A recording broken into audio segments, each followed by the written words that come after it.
Hello, everyone. This is a presentation I gave to a commission in New Zealand a few weeks ago that I'm just re-recording because I don't think the Zoom call we had actually captured it all, and this is good to have on the record. I actually have a history in New Zealand. I did a semester abroad in New Zealand back in 1994, so very familiar with the country, and I come here with what you may consider an apology from our country, and that much of this COVID nightmare that was imposed upon the people of New Zealand originated from the United States and even from the state that I live in here, Massachusetts. Massachusetts is really ground zero for this in terms of the financial interests that are at play pushing this COVID narrative. We have both Moderna and Pfizer here, and we have many of the PCR companies that helped amplify, if you will, the PCR view of this pandemic. So this information is not going to be easy for you to hear, mainly because the news has been flooded with a completely different narrative on this, and so you're not at fault for not having seen this data.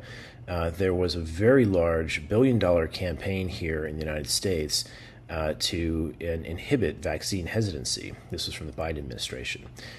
You probably saw a few weeks ago, Tulsi Gabbard even mentioned that people who were spreading vaccine hesitancy were put on terrorist watch lists. So this is a heavily censored field. If you haven't seen this information, it's not at your own fault. It is because there are very powerful budgets in play to spin a very, very different story. So this news is going to be very unsettling for you. But the information is true, and I have many of the references and citations in here that can back this up. You can investigate on your own. So, why should you listen to this so-called vaccine terrorist? Well, I do have a long history in this field, and I don't have a history that's really financially tied to this narrative, so I can call balls and strikes pretty fairly. I've had about a 30-year experience in this field. I started off my career at the Human Genome Project at MIT. In fact, that robotic pipeline you see up there in the corner is something that our team engineered for the Human Genome Project to purify plasmids. So we live, eat, and breathe plasmid DNA purification on the Human Genome Project. It's been part of my career is building companies that extract and purify these things from various cells and study the contaminants that are in them that may affect various transfections or biological features, if you will. So after my time on the Human Genome Project, I was a team leader for research and development there. We spun much of this technology out that you see in that upper right picture to a company called Agincourt Biosciences, which was selling these DNA purification tools into the pharmaceutical and biotech industry. And this company was eventually awarded a government grant from Francis Collins for over $27 million to be one of the 5 and only commercial genome centers that were working for the NIH. So we were right there side by side, sequencing various genomes the government was looking for with a variety of other entities like Whitehead, Baylor, the Venter Institute, WashU, and we specialized in sequencing things known as phosmids, which were very low-copy plasmids. So you had to be very good at extracting these phosmids that only existed at a single copy in a given cell. Long history in plasmid isolation and sequencing these things. Over 60,000 citations that I have to the publications I have in the field. We've gotten multiple covers of different journals. So I'm very familiar with the peer review system, and this is another source of what has misled us, is the peer review system is very captured right now. They rely heavily on pharmaceutical advertisement dollars, and much like the mainstream media, they are beholden to some of those advertisement dollars in terms of what papers get selected for publication and which ones don't. So there's gatekeeping going on, which is keeping this narrative afloat, but it is starting to crumble. I'm involved in dozens of patents in the genomics field. I've even invented a DNA sequencer that went to market. The NIH also gave us another $6 million grant for building the solid sequencer. Applied Biosystems came and acquired that company and brought that sequencer to market to compete with Illumina. I've been also involved in building genome centers and in doing clinical sequencing of mitochondrial patients. A long history in this field, but I don't have any revenue or interest in the vaccine space. When I see what they're doing with these vaccines, several red flags emerged, and I began speaking about it. Now, probably what I've been asked to speak about here is what we found in the Pfizer vaccines, which are plasmids. Pfizer and Moderna both have their expression vectors still in the vaccines. So there's a paper here that I have the QR code up there so you can quickly get to. It's been heavily downloaded. It's been read by hundreds of thousands of people. This really started this inquiry into what are the consequences of this residual contaminant that's in the vaccines, and does it have any biological implications for the patients who have been injected with these things? There's another paper from David Speaker, who replicated this work in Canada. This is probably the largest study to date that looked at over 30 vials and found it in every one of them. And this work is now making its way through peer review, and various other people have replicated this around the world. Philip Buchholz replicated this in South Carolina. There's a great testimony from him that's online. Dr. Sin Lee, who is well known for having found DNA contamination in the HPV vaccines, was intrigued by this and also replicated the work using different primers and Sanger sequencing. Bridget Koning has now replicated this in Germany, and her papers are through peer review. And several federal agencies have now come out and admitted that this is there. Now, they disagree on its clinical implications, and we'll get into that, but there is no question that this DNA is in these vaccines, and that some of this information wasn't disclosed. Another group in Germany, Ulrich Kammerer's lab, actually replicated this work and actually took these plasmids from the vaccines and transfected them into cell lines to see how long they persisted in cell lines. And they persisted for several cycles of cell division. So there's some persistence to this, although the exact persistence is still being studied. It is not going away in 48 hours. So this DNA has these SV40 components that we're going to touch on, and you can detect them in several passages of cells after they've been transfected with these vaccines. And that has certain implications for how long this spike protein may be persisting in various patients' bodies after injection. This has become so easy and routine to do that a group of high schoolers who were doing an internship at the FDA White Oak facility went to measure it as well, and they found it to be 6 to 470-fold over the limit. This is published in the Journal of High School Science.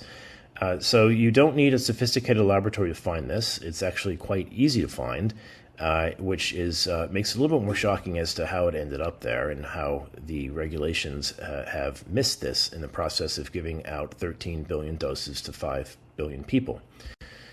There's a whole list of studies now that have replicated this. Every one of these studies you see here that's listed in red on the right has found it over the limit. There is one individual who has not published their methods yet that claims it is not over the limit. This person has some ties to Moderna, however, so there are some conflicts involved there. I think you'll find most of the other authors here do not have any financial ties to the vaccine industry and are reporting things with a little bit more consensus as to what the problem is. There is another paper that has emerged as of late, but it does also have some BioNTech ties. There's a paper from Kaiser et al. That claims to have found this to be slightly over the limit, but not as much as everybody else, and deemed it not to be anything of consequence. However, this paper has some flaws in that it used a DNA isolation method that lost a lot of the DNA, particularly the small DNA. It couldn't capture using an ethanol precipitation of that DNA. So that has been refuted by both Kammerer and by Koenig. And the methods that I've reviewed, I think Kammerer and Koenig have this right. They've adequately captured the smaller molecules and are counting those appropriately. Okay, so why do we care about DNA? There is, in fact, a limit. This limit of how much DNA can be in a vaccine was derived many decades ago, and it used to be 1,000-fold higher. 1,000-fold lower of a threshold, in that it was 10 picograms that they would allow an injection. And since they've gotten a liability waiver on these vaccines here in the United States through the National Childhood Vaccine Injury Act, They have dilated and loosened those restrictions by 1,000-fold over the last few decades.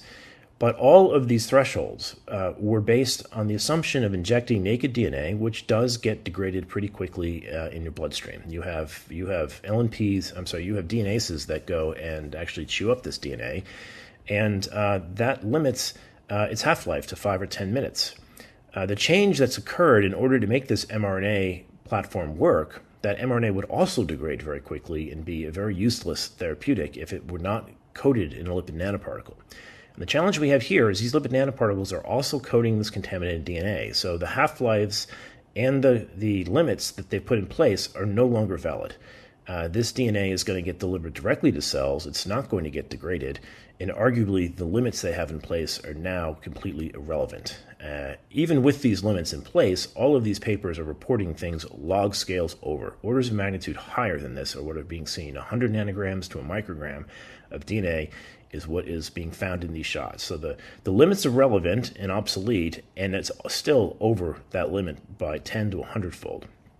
All right, so we don't know how long things last now that they're in LNPs, because now they're going directly into cells, and that's going to create a much different picture of the persistence of this DNA and its biological impact. So how did this happen? Well, the trials, this is what will shock most people. You have not heard about this in the news, but if you look through the trial work and all the communication back and forth with the regulators, you'll see that Pfizer ran this trial on a different product than what they injected into billions of people. All right, this is a major bait and switch that the public is not aware of. When they made this initial vaccine, they were able to do an additional purification step known as PCR. They would PCR amplify the spike region off of their plasmid that they used to construct this mRNA. They'd amplify it, usually a millionfold above background, and then they would make the RNA off of that. So there was a very small background region of DNA that was used to make the RNA that made these shots. When they had to scale this up, that was too expensive of a step, so they dropped it and skipped it, ripped it out, and went off purifying these plasmids directly out of E. coli without that amplification and purification step.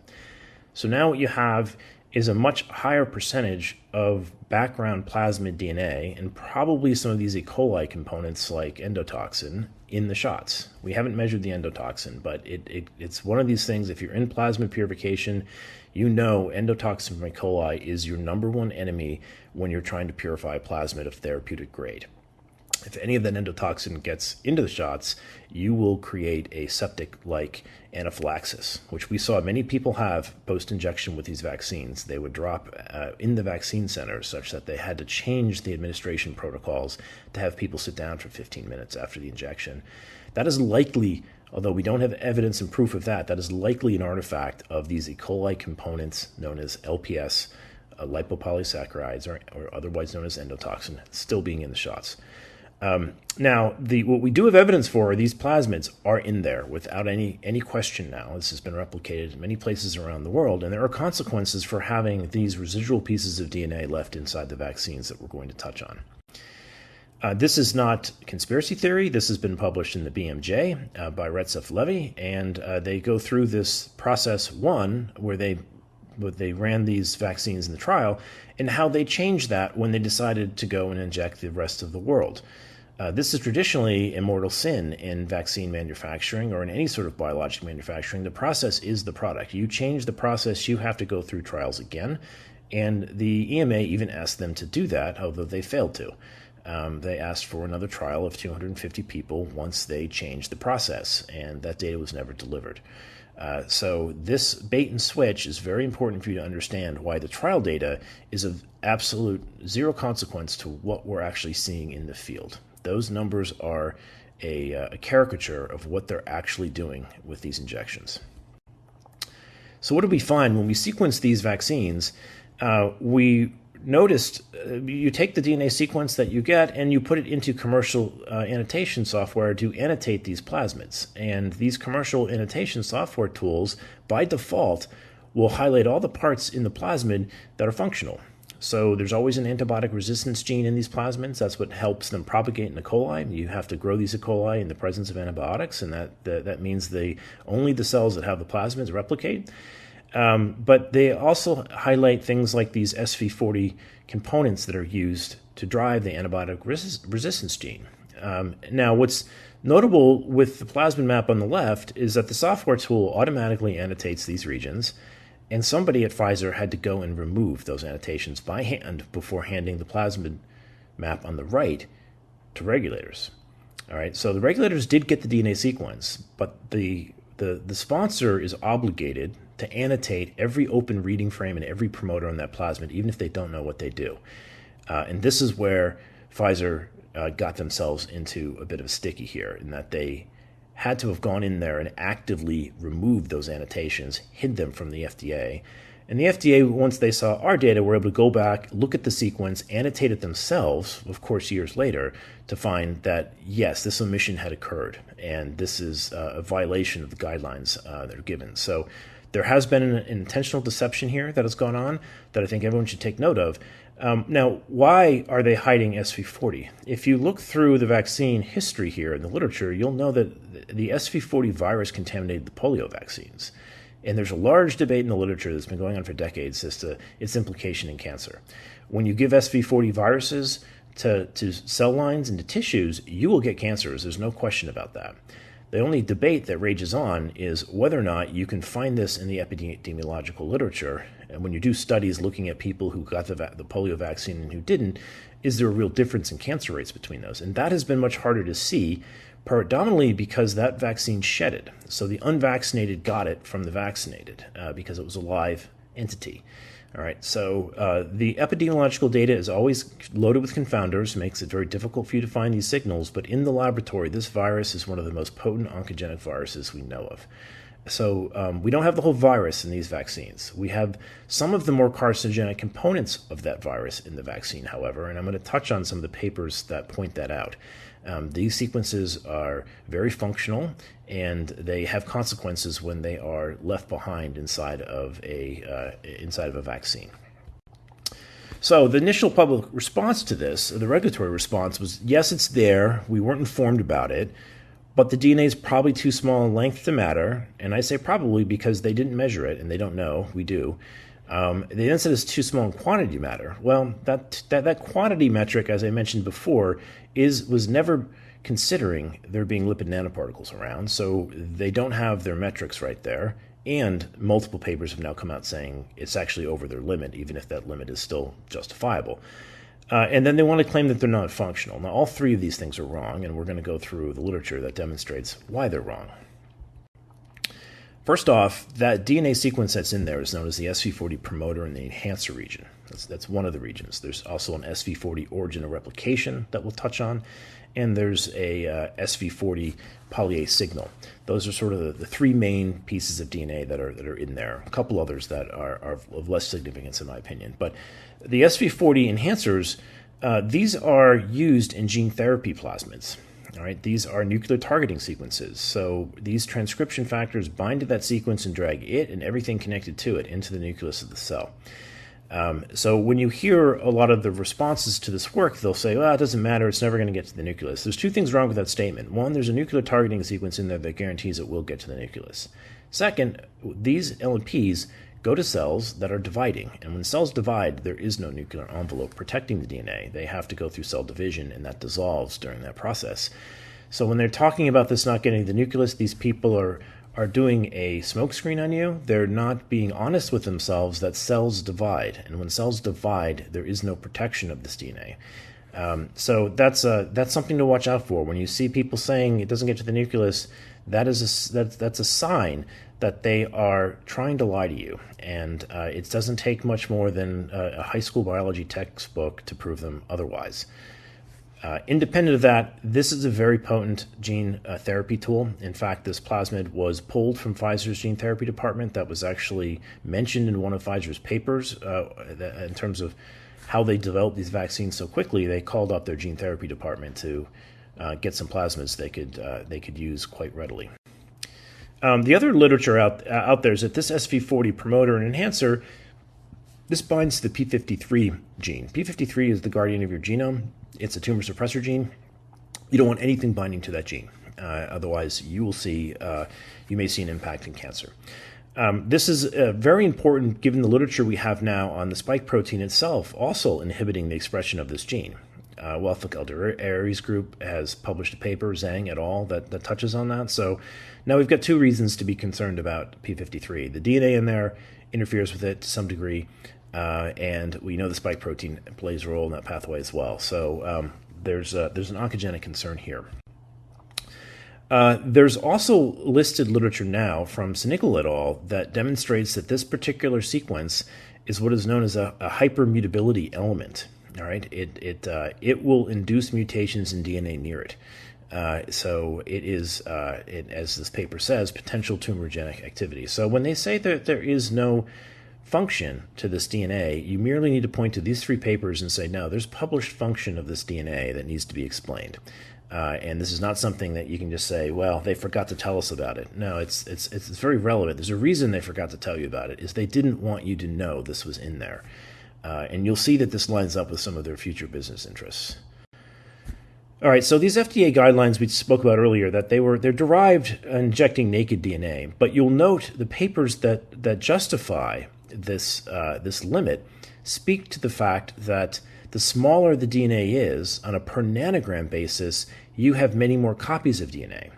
So to put this into perspective, 10 picograms of genomic DNA was the limit before. It got raised to 10 nanograms. 10 nanograms of genomic DNA, human DNA, like the genome is 3 billion bases long. It's about 1,000 copies of the human genome. However, 10 nanograms of 200 bases of DNA is 500 billion copies of DNA, because you need more pieces. Now, why does that matter? Well, when the DNA is broken up into smaller pieces, it becomes more like buckshot when it goes against your genome. There are more chemically active ends of the DNA. The parts of the DNA that facilitate this integration into the DNA are the ends of the DNA, the 5' phosphates and 3' hydroxyls in the DNA. So the more of those you have, the higher rates of integration you'll see. So when you chop big DNA up into small pieces, its molarity goes up. In other words, copy number goes up, and there's more of those active ends. And so this is why their own literature from the FDA points this out, that if this DNA gets to viral sizes like plasmids, the limits need to drop down to attograms or femtograms. All right, this is what we have. We have very small broken up DNA that has lots of active ends, and there is a litany of literature out there that demonstrates there's a very high spontaneous integration rate with DNA like this when you transfect it. When you put it in a lipid nanoparticle and put it into a cell, it's like 7 to 10% of the cells get an integration event. All right, and this paper, I think, undermeasures it because it had to integrate a fairly big piece of DNA that had a reporter gene. We don't have reporter genes on these pieces of DNA, so I suspect this paper is undermeasuring the rate of integration, because many pieces of DNA in that paper probably integrated without the reporter gene and that they couldn't see them. So this is not something to be brushed aside as a low-frequency event. And you don't need to look at these papers to know this. You can look at Moderna's own patents to know this. They speak to the fact that this DNA is such an integration risk that they need to invent new methods to remove the DNA. And they do a better job than Pfizer. They pull the DNA out and much more effectively than the Pfizer vaccines, approximately tenfold. So you don't need to look to our papers on this or our claims. The manufacturers of these vaccines have patents that speak to this being an oncogenic risk. We also have papers from Strayer et al. That demonstrate SV40 plasmids like this are known to integrate. That's why they use them in gene therapy. Lots of literature from this particular laboratory on SV40 plasmids and integration frequency. So it does lend us to be concerned that this residual DNA can find its way into the nucleus and alter the genome. Now, I didn't put up a paper from Quan et al. It's another one I want to put on the record here. Quan et al. will demonstrate that the sin of getting this DNA into the cell isn't necessarily an integration event.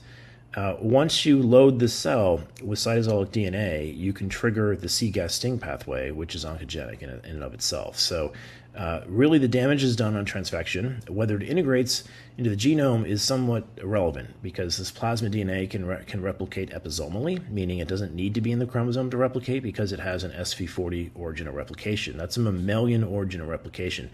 That should never be in a vaccine. You never want a vaccine that you're growing in E. coli to also have the capacity to replicate in the host that you're going to inject it into, mammalian cell lines like humans, okay? That is a very reckless and dangerous thing to do. Moderna didn't do it. And there is evidence that Pfizer is at fault here, and that Pfizer did leave this origin of replication behind, and that is only done because they were lazy and careless about this. So why do we care about this so much? Well, there's all of these papers that have rolled out demonstrating nucleic acid persistence. And I say nucleic acid because we don't know from these papers whether they're measuring DNA or RNA. They used a method known as RT-PCR, which amplifies both. And so many of these papers published before this DNA contamination was known, so they assumed it was the RNA because they were looking at the spike sequence. But if they went back and tortured that with perhaps primers that looked at the plasmid backbone that's not supposed to be in the vaccine, I'm kind of curious what they would find. But we have the Krausen paper here that was finding this. What are they? They were out 30 days in heart tissues. There's the Rolchin paper, which is out 60 days.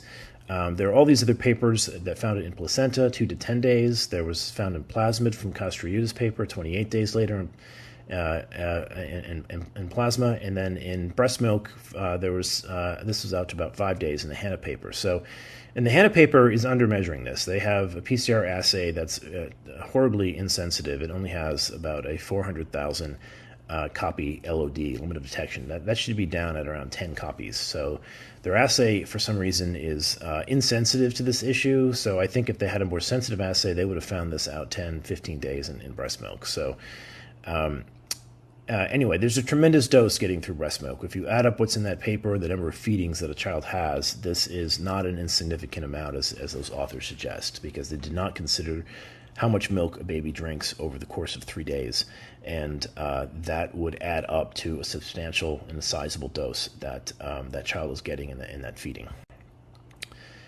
And now, very recently, we're also seeing spike protein persistence in these two papers. Okay, there's the Patterson paper that found this. I have these reversed here. The Yale study actually found it 709 days out, and the Patterson study found it 245 days out. But this is protein that is not going away in 48 hours. It is there almost years later. Why is that? Proteins don't do that. Most proteins have a turnover rate that's in weeks, not years.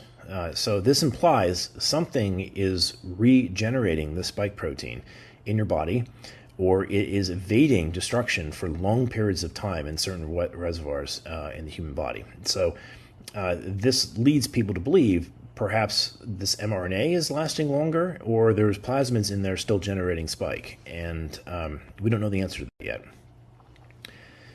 Okay, so now here's the real kicker that I haven't presented on much lately, because this is very recent work. The kicker here is that we're now finding these sequences not just in the vaccine, but we're finding it in people. And now we don't know if it's integrated, but it's there. And these are studies that weren't looking for it, and the methods they used arguably suppressed the signal significantly. All right, so there's at least 5 peer-reviewed studies that have come out looking at RNA sequencing of people who were vaccinated and unvaccinated. And if you dig through that data that's in NCBI, you can take all those reads, map them against the plasmids from the vaccine manufacturers, and you can find that DNA in these patients. There's a study from Ryan et al. That looked at like 75 people in Australia, and there's a great study from Chakrabarty that went through that data and demonstrated both Ryan paper and the ODEC paper have Moderna and Pfizer vaccine sequences in the patient's blood. So this means the blood supply is contaminated. That's a very serious issue if the blood banks aren't looking for it and re-injecting this into other people. This would have normally caused an enormous halt in any other scenario once you find components of the vaccine that were never declared that have these links to oncogenic sequences, and they're now floating around the blood supply and no one's doing anything about it. All right, that should be a concern to everybody in the transfusion field. There's 3 other papers that have recently confirmed this. Now, these papers were not looking for it. The authors were studying other things, but their data has been peer-reviewed and put into the NCBI short read archive so anyone can comb through their data and find these sequences in there. But the Lee study looked at this, the Nabel study looked at this, and the Krausick study looked at this. All of them, I have documented that there are residual sequences from the plasmids that are in those studies infecting their recipients. Some of the studies are actually very useful. One of them was looking at a particular disease that I'll point you to my Substack that goes through these. But this particular disease state, they did RNA sequencing on to see the difference between the vaccinated and unvaccinated. And you can see some differential gene expression that's occurring in the CGAS, STING, and the interferon pathways. All right, that's a sign of potential DNA stimulatory response, okay? So some of the RNA sequencing is actually quite revealing as to what the nature of the contaminant is, because you can see certain gene expressions get turned on or off that are signatures of a CGAS STING-like event that could be induced by the DNA that's there. So anyway, our Substack has that documented, and it's worth having a look. Okay, so I just have these up here so people can quickly get to these papers. I've listed them before, but in case you want their actual, decorated titles, here's Chakrabarty on the upper left. He went through the Ryan et al. And the ODEX study, and when we map those reads to the plasmids, we get a significant amount of sequence coming back from spike. That's not surprising because the RNA is certainly sticking around, but less sequence coming from the plasmid DNA, which is not surprising because there is a higher molarity of the RNA in the shot than there is the DNA. And it's not surprising, these methods are using an RNA-seq protocol. These RNA sequencing protocols use RNA purification kits that tend to eliminate or suppress the DNA that's there. All right, so DNA has a harder time getting through here, but we're still seeing that DNA come through. That's what is so shocking about these studies, is that they're employing methods to suppress the DNA, like using a DNase enzyme in their prep, yet it's still there. That means that it must be at much higher concentrations if the researchers didn't or if they were not to perform that step. If they sequenced the DNA of these people directly, they would probably see a tremendous amount more signal. This is the ODEX study, and there you can see in the upper right panel there, that is an IGV screenshot of reads across the plasmid, and the entire vector backbone is fully covered with sequencing reads. So this one is heavily contaminated in these patients. The vaccine DNA is clearly, all regions of it are clearly covered, including the SV40 regions. So those SV40 promoters are making their way into patients, and we can see evidence of this littering the short read archive across multiple studies now. The Nabel study had a much lighter density of reads, so this one, there was less there looking at this, but we can detect some pieces of plasmid DNA that are in there, so another concern. And likewise, the Lee et al. Study has some of these SV40 reads as well. So it's not in every patient, because some of the samples they take are 14 days out or later, but the people, when they take a sample that's pretty close to vaccination, we see it, even though they're using methods to suppress it. Now, this is a study that was actually looking, it wasn't in humans, but it was in mice. It was looking at something completely different. It was looking at the readenylation rate of these vaccines. After you put them into some organisms, the poly A tail gets regenerated, which is another reason why these might be lasting longer. Typically, the length of the poly A dictates how long the RNA sticks around. All right, so they've found some processes in these cells that are readenylating these things, which may be adding to the longevity of the RNA. But the DNA is coming through these as well. So that contamination is actually plaguing that study as well. So why do we care about this? Well, there have been several people and several data sources that have been demonstrating a rise in cancer. All right, there's John Bodwin's work where he FOIA'd the death records of all of the people in Massachusetts. He's done this in many states now. And you can go through those death records and count up how many more neoplasms are we finding. And there is a clear rise in certain types of ICD-10 codes that dictate that this is, in fact, a phenomenon. We have an increased rate of cancer. There's no doubt about that from his literature, from his data. There's others who have looked at this from an excess mortality standpoint. Ethical Skeptic has done this. His analysis does require some important adjustments, in that there is a pull forward effect that he adjusts for, which is during the COVID pandemic, a lot of elderly passed away. And that creates a bit of a shift in the data when that happens. But once that's adjusted for, you can see that there is a clear rise in cancer rates that is persisting even to this day. David Wiseman found this in the CDC data as well. But there are other forms of analysis you can look at from economic indicators. What we're also seeing from Edward Dowd and Ethical Skeptic is that the cancer treatments are up. If you look at the drug sales for cancer rates, this kind of confirms the epidemiological data when you see it in the drug treatment sales moving at the same rate, and that the inflection time point of when that has occurred is concordant with when the vaccine programs rolled out. All right, so cancer is up. The mechanism for this is still in question, but we don't need contaminants in these vaccines that are linked to it. This is also seen in a study called the GIBO study, which was curiously yanked off of a preprint server after I gave a presentation on this study, because the study was quite remarkable in that it looked at excess mortality in Japan. So Japan's a very interesting case study in that Japan is the most heavily mRNA vaccinated country in the world. There are 13% of that population took the 7th shot, and an even higher number, I think it's north of 80%, took the first 2 or 3. All right, so it is there isn't a cleaner picture of this probably than any other country in the world. And what they have seen in Japan is that the excess mortality that's occurred since the vaccination program is larger than the tsunami in Hiroshima combined. This is a massive hit to the demographics of their country.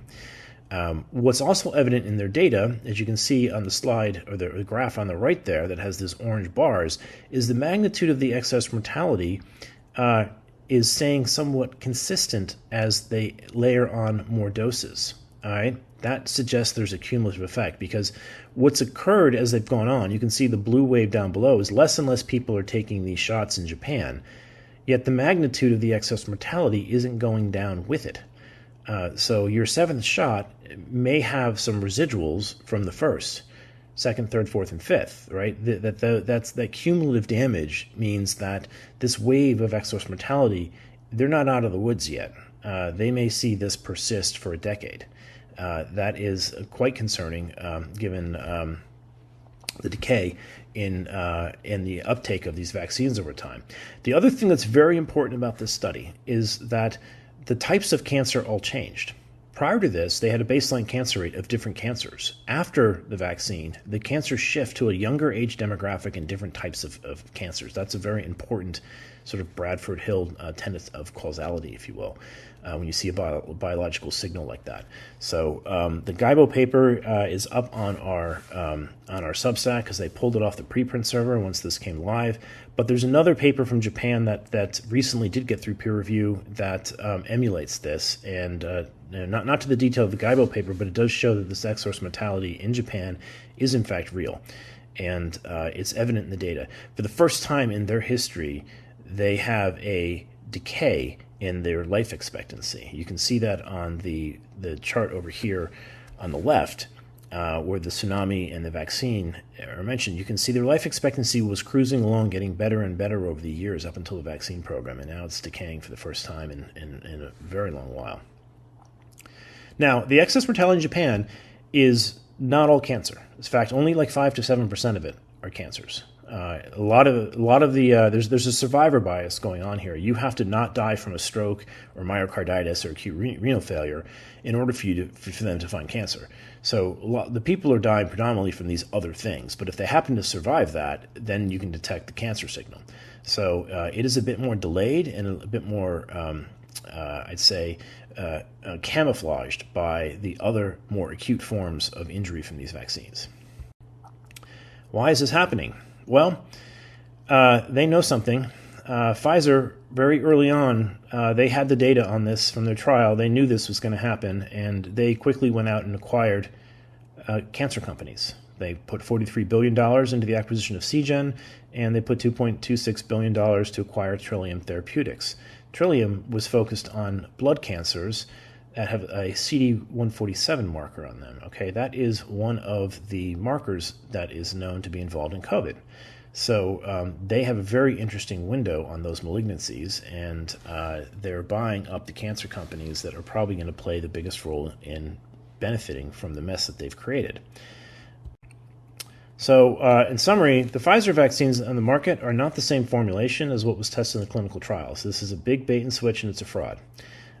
So you can't believe anything they're saying about the vaccine efficiency, which we have seen even those numbers decay over time. This is probably why. They're not really what they trialed. They gave you something different. There is significant DNA contamination. It's found, like 10 out of 11 studies have found this. And the ones that haven't found it have some financial conflicts. So I think the consensus is out. 10 out of 10 of the real studies are finding this. Several are through peer review, which have not been easy to get through peer review. The peer review journals do not like these papers. They get beat around in peer review for months to years, but they're making their way out now. There is also significant DNA contamination now found in 5 peer-reviewed studies that were not looking at this. They were looking at people's blood and tissue, and it was accidentally in there. Other people had to go sleuth it out.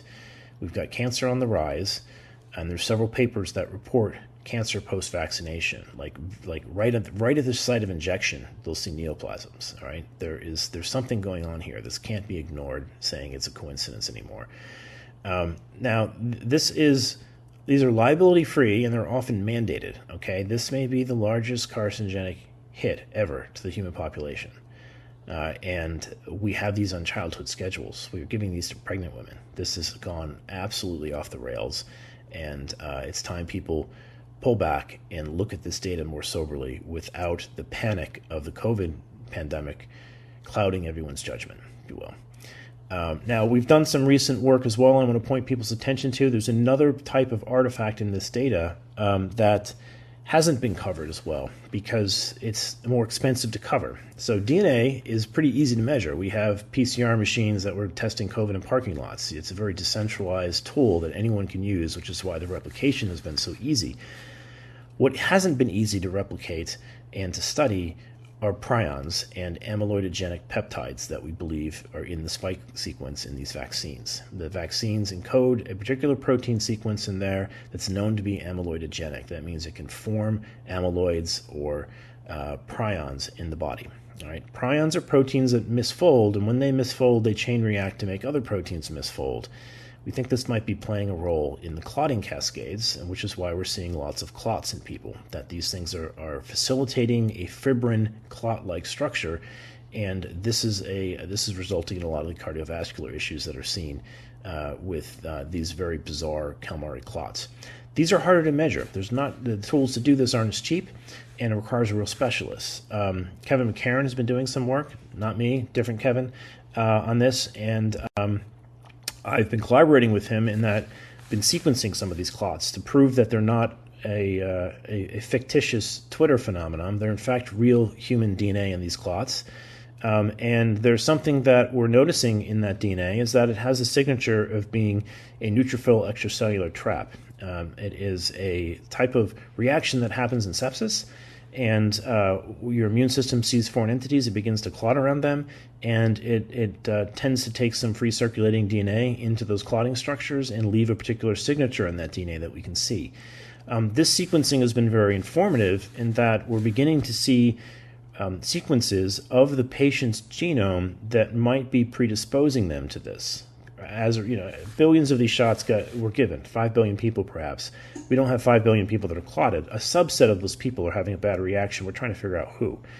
It may be that they have genetic predispositions in some of the clotting cascade that make them more at risk of this than other people. And we're beginning to see this right now it's just 2 clots that we've looked at, so we don't have statistical significance that this is in fact a causative mutation. But we are finding what are known as high-impact variants inside of genes involved in fibrin formation and fibrin clotting. All right, that is a bit spooky to say the least. So you can see more about that on this particular Substack, and be sure to look at the links in there that point to Kevin McKernan's work. He'll go through demonstrating that some of these clots are binding thioflavin, which is a marker for an amyloid. And so there may be an amyloidogenesis issue that we have. That pathology is going to have to be looked at very carefully because that may be what's behind some of these clotting problems that we're seeing in the field. So Anyway, thank you for the time. I know this isn't pleasant information to hear, but it's real, it's out there, and it is being heavily suppressed. So it's important that communities like yours can hear this, and the citations are in here for your reference. If you have any questions,